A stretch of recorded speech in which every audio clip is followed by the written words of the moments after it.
So I want to say Anora is a real triumph for certain quarters of the industry, though. And I think if you were following this Oscar campaign at all, which is a whole sport here in town, the Anora director, Sean Baker, the people associated with Anora, and also The Brutalist, another independent movie, they hammered home the fact that they were independent films over and over and over again. And you heard Sean Baker, the director who won also Best Director last night, making this point on stage as well. $6 million budget. I will never make a studio film. This is the way I want to continue to make films. Tell the stories you want to tell. I think it was a real, at least you can interpret it this year. Yes, Anora could have been Best Picture, but I felt like it was also a referendum on what's happened since the last Oscars in Hollywood, which has been, a little doom and gloomy at the studios. I'm Bob Safi, and I'm here with Janice Min of the Ankler to talk about Oscar night. Janice, great to see you. Good to see you. So do you have an Oscar night routine? Where do you do your viewing? Who are you with? What do you do after? Set the scene for us. How do you approach it? Bob, this is going to be very disappointing and really burst any illusions about what it's like to work in Hollywood. I watched it on my sofa with my husband.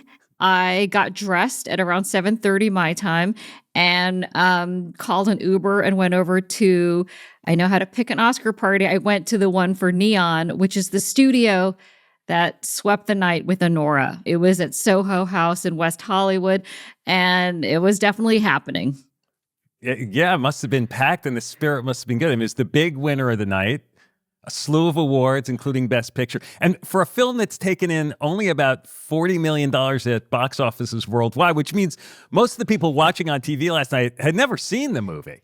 Well, I saw on Instagram there were some people who had their status up or whatever you can put in your little avatar, and one of them was, "What's Anora?" And so I think there were probably a few people watching who were feeling the same way.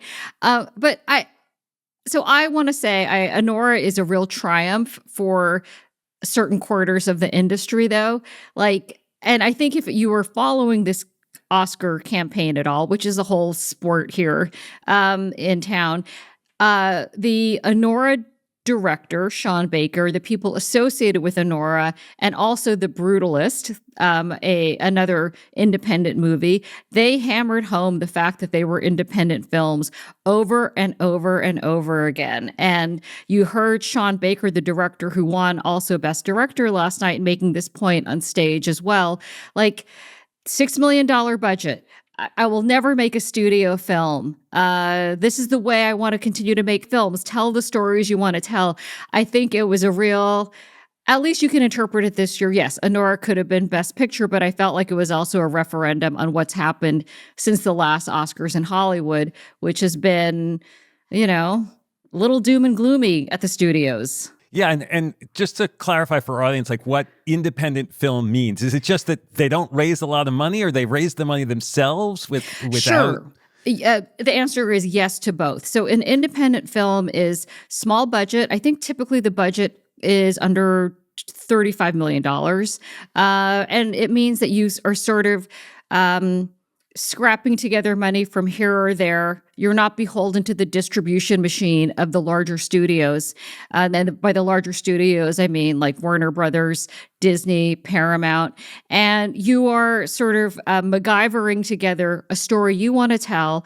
And it usually means there are no notes from a studio, no one telling you, can you insert this character so we can make a toy out of that character, or so that we can have, the Anora ride at Disneyland. So it's creatively independent as well as being financially independent. Yes, that is exactly how you can think about it. If your agent were to say to Disney, "Hey, I have this movie about a sex worker who gets married to the son of a Russian oligarch, and then things go sideways." I mean, you will never even get into the pitch room. And same with The Brutalist. I have a 3.5-hour movie about a Hungarian architect who comes to America and has an intermission. I mean, these are just never going to happen in the system as it exists today. Now, I don't know how you felt watching the Oscar night, but it felt like there was more tension than usual because kind of the Best Picture category seemed wide open, in part because of Emilia Perez kind of blowing up on the way through, right? Yeah, I mean, okay, the Emilia Perez story, like it was sort of, I hate to say fun, but this is one of these old school Oscar implosions, which we haven't seen in a long time. Everyone's become so disciplined and controlled. And oh my God, that went entirely off the rails. And I thought it was also sort of a great moment, or great for Carla Sofia Gascon to, kind of true to form. She's like, nope, I'm coming. And I'm showing up. Yeah. Conan O'Brien could give me a hard time, but I'm going to be here. Right? Oh my God. I thought it was Conan O'Brien handled it really well. I had gone on Morning Joe last week and predicted Anora would be the Best Picture winner. So I'd like to just congratulate myself. But I think that, yes, it could have gone any which way. And you had great movies. You had Wicked. I thought the surprises could have been if Conclave had won. The Pope's having a moment right now.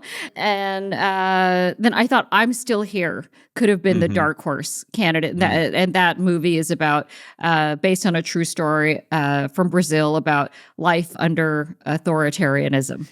Is there buzz inside Hollywood, like because of the blow up of Emilia Perez, that like we have to vet our actors and their social media feeds going back in a different kind of way than Bob, how many times have we learned this lesson, right? No one ever went into her social media and thought to search for Hitler and Islam. And here we are. It was one of those sort of stories Hollywood loves. First trans actress to be nominated for Best Actress. And then, we can't blame this all on Carla Sofia Gascon, the director, Jacques Audiard, who's French. He said Spanish is the language of the poor, uneducated, and migrants. Probably didn't win any votes.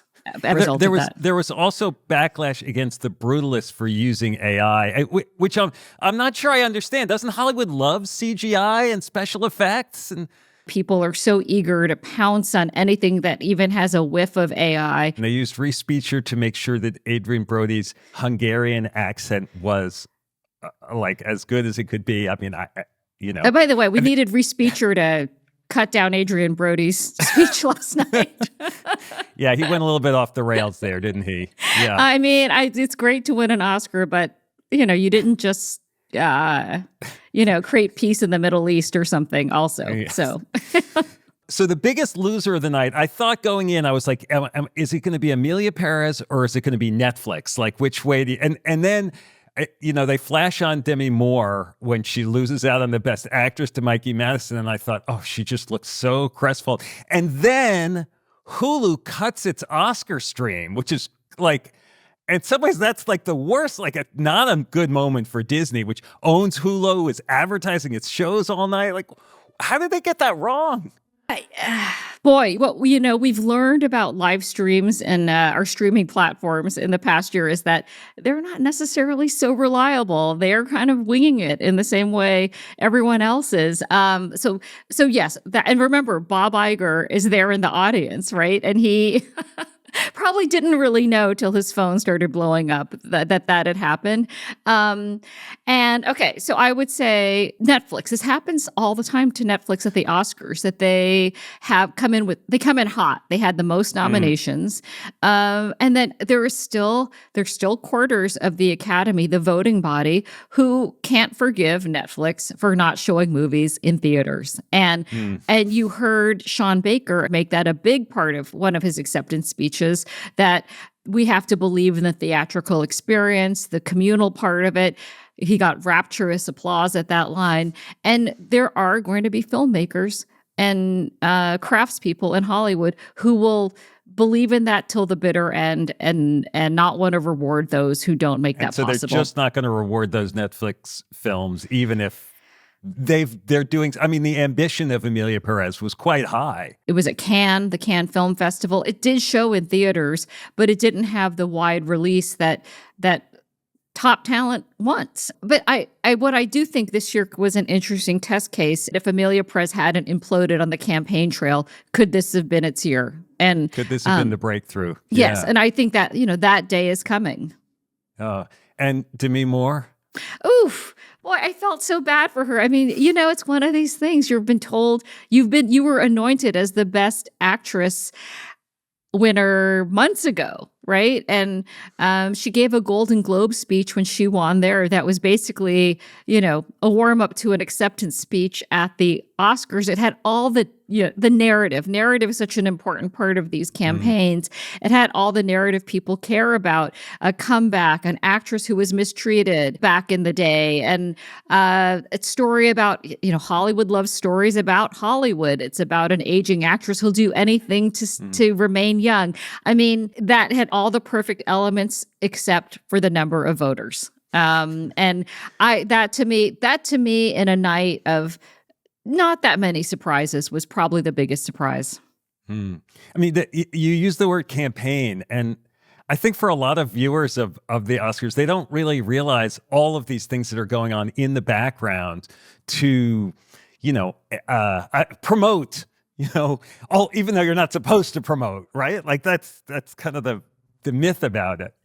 Yeah, I mean, so last year when people were when Donald Trump and Kamala Harris were campaigning for president, there's a whole other campaign going on in Hollywood where you are going out to events and festivals and you're talking about your film, setting, again, I'm going to use that word narrative about why you're sort of trying to subliminally or not so subliminally indicate why your film and you should win. So you are there. It really is retail politics. You show up to these events if you want to be nominated or you are a nominee. It's shaking hands. It's everything but kissing babies. And well, there's also, I have to mention, there's also advertising, of which we are a beneficiary, right? One of the things that struck me with watching the show last night on TV, I was on my couch as well with a group. But one of the things that struck me was it seemed less overtly political than some shows have been. Yeah, I think there was a memo, both formal and informal, that went out to presenters and just, don't go there. That there's no benefits. I mean, I think we've also, people who work in Hollywood have internalized that. Hollywood is under attack. It's sort of this code word for certain quarters of MAGA. And I thought it was notable that two people who typically love the Oscars were not in the audience: Tim Cook from Apple and Jeff Bezos from Amazon.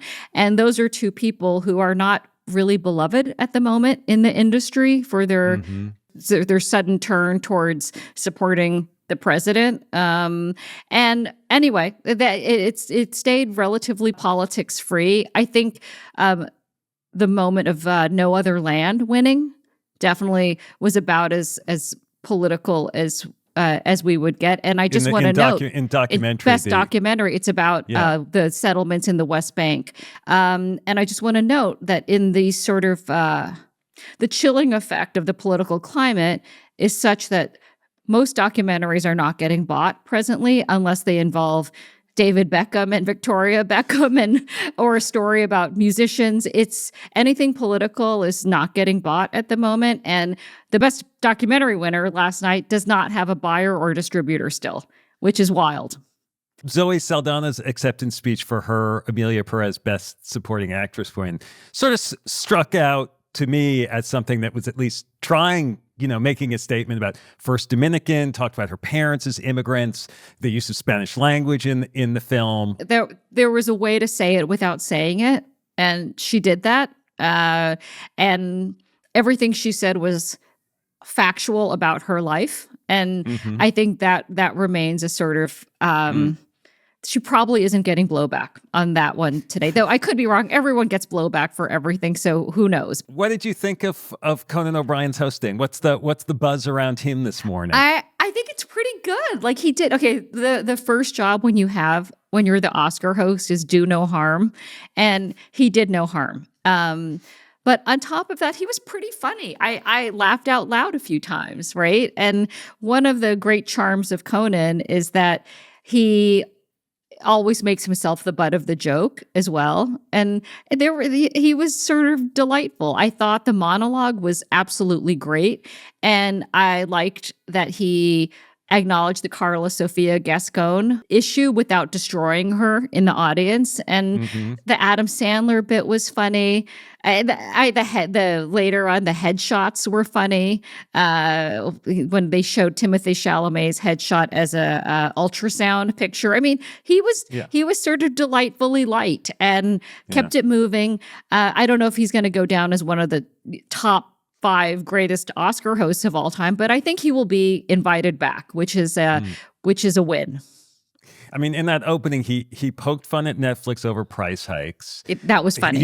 He made fun of Amazon and Jeff Bezos. But then there was this like musical homage to James Bond, which was like a gift to Amazon, right? Well, which just bought the future rights to Bond. So there are always a few moments in the Oscars where you kind of start to lose the audience and you're zoning out. Like nobody asked for a James Bond segment, right? Nobody wanted that. Nobody cared. I mean, does Amazon pay for that? Like, why would a Disney-run show make a decision to? So, okay, this is what I think. I think that the producers were probably viewing it as more of like a rebuke against Amazon. I feel like they were saying like, this is what it was, and this is what made it great. And say goodbye to that. That's a little bit what I felt.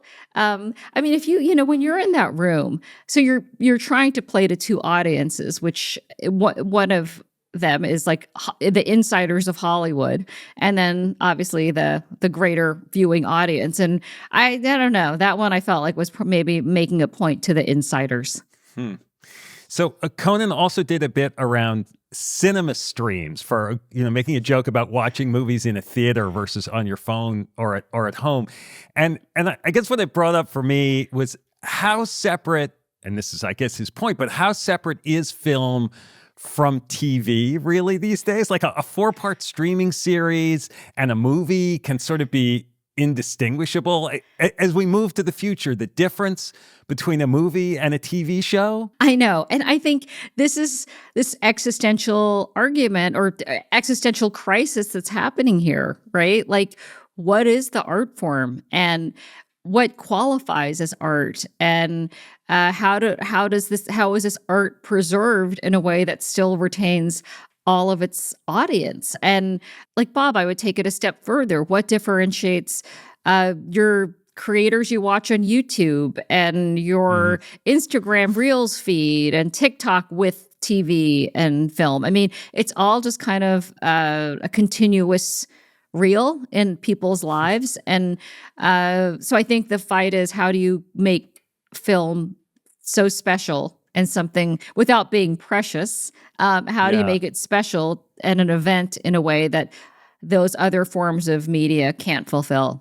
And it's not necessarily about watching it in a theater, even though Sean Baker wants us to watch it in the theater. I mean, how many of the Oscar films did you watch in the theater? How do you decide which ones to watch in the theater versus otherwise? Oh, ouch. Don't ask me that question. I think, oh, ouch. Yeah, I mean, I think going to a theater is great. I love going to a theater, but it requires a real commitment of time and of parking, figuring out a time, getting everyone together. And again, those things are special. Those things are things that we should do more of as a society, but we kind of don't. So if I'm going to give you 4 players and I'm play a game for you, ranking their power in the future of film. Ready? Okay. Netflix, Amazon, Disney, and China. Oh my God. Okay. Okay. Netflix. And I go off the board. I realize China's bigger than the other companies. Okay. I can do this. Okay. Netflix, huge. Netflix will, the thing is, the person who controls the checkbook always wins. Netflix is the single biggest buyer of film in Hollywood, hands down. They make the most films. That's why you see those big names still on the platform. They win. And I don't care if you don't like Netflix because they don't release theatrically, they still had a Best Picture nominee in Amelia Perez for a kooky movie, for that many people would say is a kooky movie. They win. Okay, then Amazon. Amazon did, outside of Nickel Boys, which was part of MGM, which Amazon had acquired.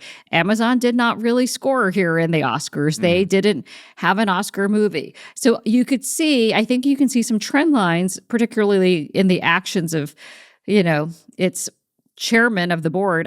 I think that's Jeff Bezos' current title, that they might not need this or want this, right? You're seeing them move into sports in a big way, acquiring sports rights that had began, 2 years ago with Thursday Night Football. I think they're going to say, like, why are we spending this money on these things, and how does this make sense for us? So, okay, so I would say Amazon. I'm saying trending down in film. Disney will always be in film. Disney's pipeline of how it creates its other extensions of its business require intellectual property being made great through film. And you can see that with the Star Wars ride at Disneyland. And everything is IP. And they so it's almost like their films are a business, but they're also like a proving ground for the next business. It's like their incubator. Yeah, it's the greatest marketing platform for the Disney empire. So, and they make good films. So they will be in that business. Absolutely. And then I asked about China because I saw that, a Chinese animation film broke the animation box office record. Boy, like, it wasn't that long ago when everyone thought China was going to save Hollywood. And turns out that wasn't the case. China is just making their own Hollywood. And it's, I think, in the sort of mounting tensions between China and the United States, and the sort of on both sides, a real nativist stance, there is just not. They just don't want to support American films. Like, why would you? And so you remember, or you might recall, there used to be these blow-ups about, movies changing villains from Chinese to something else. You were doing all these things to kind of try to get an approval to be distributed in China. It's like The Bachelor, right? You have to be given a rose. And if you're not given a rose, you just don't have a movie there. And at some point, I think the studios were just decided you're just chasing good effort after bad. Everyone wants to be an international movie star, but you have the rest of the world to help you with that, but leave China out. All right, going from global to local. Lots of LA pride on display at the Oscars, the opening pleas for fire recovery, but none of the 10 Best Picture nods were actually filmed in LA. Like, what does the future of the movie business look like as LA's lifeblood? Like, how does that match up? Well, so there's something that we say often at the Ankler, which is Hollywood is becoming more of an idea than a place. And the idea of Hollywood is now in Atlanta and in Vancouver and in Australia and the UK, or in Vegas, where people are vying to build production space. So there's a stay in LA campaign of people trying to get people to stay here. I think it all comes down to tax credits. The governor, Gavin Newsom, has given a little in tax credits, but there's also real resistance. And this is, again, speaking to the kind of politics of today. I think for the 99% of people who don't work in Hollywood, who live in California, they're like, wait, why are we giving those people a break? And I don't think there are a lot of political incentives to necessarily give more, because I think when you start talking about it's good for the economy and it has all this job creation, that is an intangible discussion for most people. It just comes, I think it looks more like, wait, they're getting a break and we're not. No. So this is going to be one of the big battles. And also it's worth noting that for a political candidate like Gavin Newsom, you don't necessarily need to win Hollywood anymore. That's a nice to have, but you need to win Silicon Valley. And they have a different, I have to believe they have a very different view of this. The balance of power has fallen differently. Yes, completely. Well, Janice, this was great. And thanks for doing it.